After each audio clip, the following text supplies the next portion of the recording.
Marwari media आप देख रहे हैं। आज है 21 दिसंबर 2022 बुधवार का दिन और हिंदू तिथि के अनुसार पौष माह के कृष्ण पक्ष की त्रयोदशी तिथि है। शुरुआत बड़ी खबर के साथ करते हैं। राजस्थान में मंगलवार से फिर से बिजली कटौती का दौर शुरू हो गया है। हालांकि ग्रामीण क्षेत्रों में तो पहले से ही बिजली कटौती की जा रही है, लेकिन अब जयपुर, जोधपुर, अजमेर, भरतपुर, बीकानेर, कोटा, उदयपुर के अलावा बाकी शहरों में भी आधा घंटा बिजली कटौती होगी और इन शहरों में बिजली कटौती का समय सुबह 6 से 8:30 बजे के बीच होगा। फिलहाल यह व्यवस्था 2 दिन रहेगी और ग्रामीण इलाकों में पहले से ही अघोषित रूप से 2 से लेकर 4 घंटे तक बिजली कटौती की जा रही है। दरअसल रबी सीजन में बिजली डिमांड 16,000 मेगावाट को पार कर गई है। इसी बीच विद्युत उत्पादन निगम के 5 बिजली घरों में उत्पादन ठप हो गया है और बिजली कटौती की सबसे अधिक मार किसानों पर पड़ रही है। किसानों की मुसीबत यह है कि दिन भर आवारा जानवरों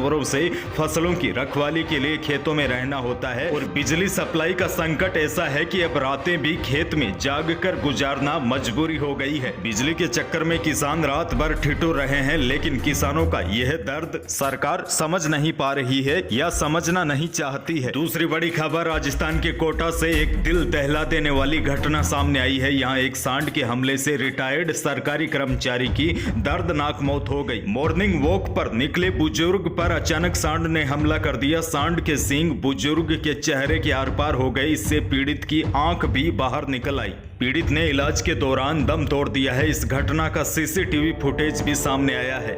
देखिए, राज्य सरकार भले ही बड़े बड़े दावे कर रही है कि हमने गौशालाओं के लिए इतनी राशि स्वीकृत कर दी है, ये कर दिया है, लेकिन हकीकत ये है कि आवारा पशुओं की लगातार तादाद बढ़ती जा रही है और गौशालाओं में भी इन पशुओं को आश्रय नहीं दिया जा रहा है। न तो सरकार आवारा मवेशियों की रक्षा कर रही है और न ही आवारा पशुओं से होने वाले नुकसान से लोगों की, क्योंकि आवारा पशुओं की वजह से आए दिन छोटे बड़े हादसे होते ही रहते हैं। एक और बड़ी खबर, राजस्थान के सीएम गहलोत ने सोमवार को अलवर के मालखेड़ा में जरूरतमंदों को 500 रुपए में गैस सिलेंडर मुहैया करवाने की घोषणा की थी। गहलोत की इस घोषणा के बाद राजस्थान सहित पूरे देश में चर्चाएं होने लगी है। देश भर का एक बड़ा तबका इस पहल का स्वागत कर रहा है, वहीं एक हिस्सा इसे जमीनी तौर पर टेस्ट करवाने की बात कर रहा है।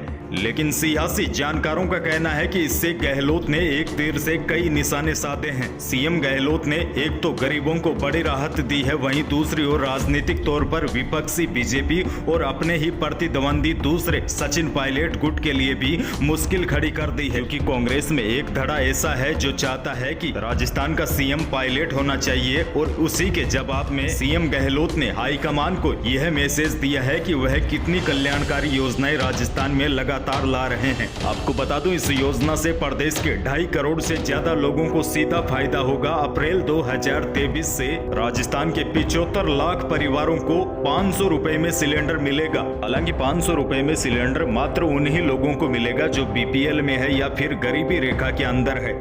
एक और बड़ी खबर, पूर्व मुख्यमंत्री वसुंधरा राजे ने मंगलवार को भूंगरा गांव जाकर पीड़ितों से मुलाकात की। उन्होंने हादसे के पीड़ित परिवारों को गोद लेने का ऐलान किया है। इसके अलावा बीजेपी के कुछ नेताओं ने एक कमेटी बनाकर पूरा सर्वे करवाकर जिन लोगों को नुकसान हुआ है उनको राहत देने की भी बात कही है। वहीं मंगलवार को सचिन पायलट भी भूंगरा गांव पहुंचे। उन्होंने कहा है कि यह बहुत दुखद घटना है। अब तक 35 मौत हो चुकी है। हमें इसका बेहद दुख है। कई परिवारों में तो कोई भी बचा ही नहीं है। पायलट ने कहा है कि मैंने मुख्यमंत्री जी को चिट्ठी लिखी है कि इन गरीब परिवारों की सहायता करें और जो बीमा का पैसा है या कोई और स्रोतों से इनकी सहायता दी जाए। इस समय सभी का कर्तव्य बनता है कि हम इस वक्त परिवार के साथ खड़े रहे। एक और बड़ी खबर, राजस्थान में राहुल गांधी की भारत जोड़ो यात्रा का सफर खत्म हो गया है। आज यात्रा हरियाणा में एंटर होगी। राहुल की यात्रा ने 16 दिन में 485 किलोमीटर की दूरी तय की और जाते जाते राहुल गांधी ने राजस्थान कांग्रेस के मंत्रियों और विधायकों को 1 महीने में 1 दिन पैदल चलने का सुझाव दिया है। राहुल गांधी के सुझाव के बाद कांग्रेस नेता डोटासरा ने कहा है कि अगर कांग्रेस के नेताओं को टिकट या पद चाहिए तो महीने में 1 दिन 15 किलोमीटर चलना होगा।